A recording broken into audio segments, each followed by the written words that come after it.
Ben ডাকেটের বিস্ফোরক century, তবে বাসবল খেলেই মুহূর্তর জবাব দিচ্ছে ইংল্যান্ড। প্রথমে ব্যাট করে 445 রান করেছিল ভারত, যার জন্য মোট 5টা সেকশনও লেগে যায় রোহিত শর্মাদের। খেলেন 130.5 ওভার, তবে ইংল্যান্ড পুরো একটা সেকশনও খেলেননি। মাত্র 35 ওভার 2 উইকেটে তারা 207 রান করে ফেলেছে। তাদের রান রেট 5.19। তবে দ্বিতীয় দিনের শেষে ভারতের থেকে 238 রানে আর মাত্র পিছিয়ে আছে ইংল্যান্ড। তবে ইংল্যান্ডকে দারুণভাবে লড়াইয়ে রাখার একমাত্র নায়ক হলেন বেন ডাকেট। আগের 2 টেস্টে শুরু করেছিলেন ভালোই, কিন্তু বড় রানে পরিবর্তনই করতে পারেননি তিনি। তবে আজ তুলনীয় মেজাজে শুরু করলেন এবং দিনের শেষে অপরাজিত রইলেন 118 বলে 133 রানে। তার ওয়ানডে মেজাজে ইনিংসে ছিল 21টি 4 এবং 2টি বড় বড় ছক্কা।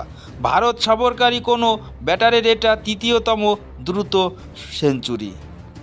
তবে কাল সকালে যত তাড়াতাড়ি বেন ডাকেটকে প্যাভিলিয়নে ফেরত পাঠানো যায় ততই মঙ্গল ভারতের জন্য, নয়তো 238 রানের তফাৎ মুছে দিতে বেশি সময় লাগবে না ইংল্যান্ডের।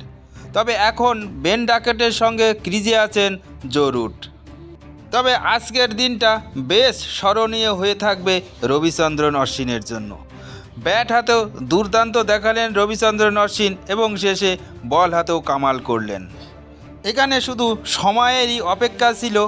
অবশেষে টেস্ট ক্রিকেটে 500 উইকেটের মালিক হলেন রবিচন্দ্রন অশ্বিন।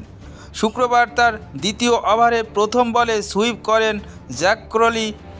বল ব্যাটের কানায় লেগে আকাশে উঠে যায়। শর্ট ফাইন লেগে দাঁড়ানো রজত পাটিদার দুর্দান্ত ক্যাচ তুলে নেয়। দ্বিতীয় ভারতীয় হিসেবে 500 উইকেটের মাইল ফলক ছুঁলেন রবিচন্দ্রন অশ্বিন। তবে তার আগে একমাত্র ভারতীয় আছেন, তিনি হলেন অনিল কুম্বলে, যার দখলে আছে 619 উইকেট।